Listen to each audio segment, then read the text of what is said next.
بہرحال اس سورہ مبارکہ کا جو اسلوب ہے میں نے عرض کیا دعائیہ ہے، البتہ قرآن مجید کے علم اور حکمت کے اعتبار سے، اس کے فلسفے کے اعتبار سے ایک بات سمجھ لینی چاہیے۔ قرآن کا فلسفہ یہ ہے کہ بنیادی ہدایت ہر انسان کے دل میں موجود ہے، بالقوہ، پوٹینشلی۔ یہ جو قرآن مجید یا اللہ کی کتابیں نازل ہوتی ہیں یہ انہیں ایکٹیویٹ کرتی ہیں، وہ اندر کی جو ڈورمنٹ کانشسنس ہے، خوابیدہ شعور جو ہے اسے بیدار کر کے، اور پھر یہ کہ اسے اجاگر کرتی ہیں۔ ہر سلیم الفطرت انسان اور سلیم العقل انسان، دو سلامتی شرط ہیں۔ سلیم الفطرت، نیچر پرورٹڈ نہ ہو، فطرت مسخ نہ ہو گئی ہو، عقل سلیم ہو۔ ان دونوں چیزوں کا نتیجہ یہ نکلتا ہے کہ وہ انسان از خود، بغیر کسی وحی کی رہنمائی کے، بغیر کسی نبی کی تعلیم کے سے استفادہ کیے ہوئے، از خود بھی کچھ حقائق تک پہنچ جاتا ہے۔ اور وہ حقائق کیا ہیں؟ نمبر ایک یہ کہ اس کائنات کا ایک خالق ہے اور وہ ایک ہے، اور وہ تمام صفات کمال سے متصف ہے۔ نمبر دو یہ کہ انسان کی زندگی صرف یہ زندگی نہیں ہے، بلکہ ایک اور زندگی ہے کہ جس میں اس زندگی کے اعمال کے نتائج برآمد ہوں گے۔ یہ دو باتیں، اس کی زیادہ وضاحت کے ساتھ جو ہے اس کا تذکرہ آئے گا سورہ لقمان میں، جہاں حضرت لقمان کی شخصیت کا تذکرہ ہے۔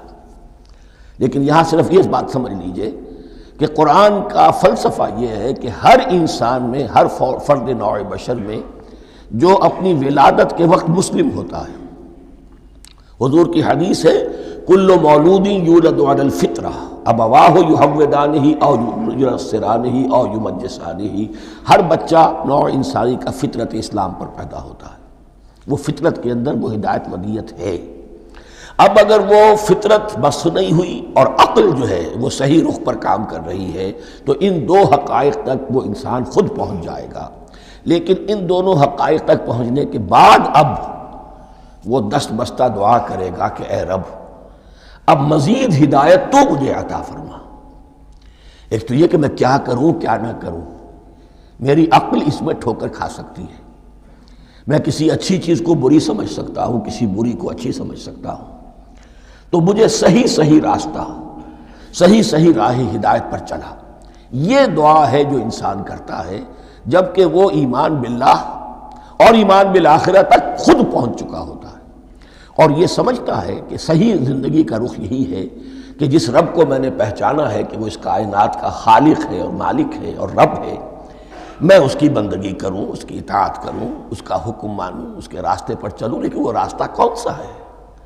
اس کے لیے پھر دست بدعا ہوتا ہے کہ پروردگار تو میری رہنمائی فرما۔ یہ مقام ہے کہ جہاں آپ سمجھ لیجئے اپنے آپ کو بھی آج اس جگہ پر تصور کرتے ہوئے پھر اس سورہ مبارکہ کو پڑھیے کہ آپ اس مقام پر اللہ کے فضل و کرم سے پہنچ چکے ہیں کہ اللہ کو آپ نے پہچان لیا اور اس کی توحید کو جان لیا، اس کی جملہ صفات کمال سے آپ واقف ہو گئے۔ آپ یہ بھی جان گئے کہ بڑھ کر اس کے حضور میں حاضر ہونا ہے اور وہ حساب کتاب لے گا۔ پھر آپ نے یہ عہد بھی کر لیا کہ اب زندگی گزارنی ہے اس رب کی بندگی میں، اسی کی فرما برداری میں۔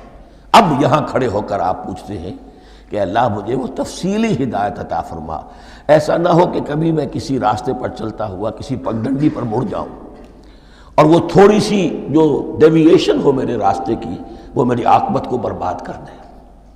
یک لحظہ غافل گشتم و صد سال راہم دور شد، اس لیے کہ ہوتا یہی ہے سیدھے راستے سے ذرا سی کوئی پگڈنڈی جو ہے تھوڑے سے اینگل پر نکلی ہے، لیکن جب چلتے جائیں گے آپ تو جتنا آگے بڑھیں گے اس پر، اس راہ صراط مستقیم سے آپ اتنے ہی زیادہ دور ہوتے چلے جائیں گے۔ یہ ہے قرآن مجید کی حکمت اور فلسفے کے اعتبار سے اس سورہ مبارکہ کا مقام۔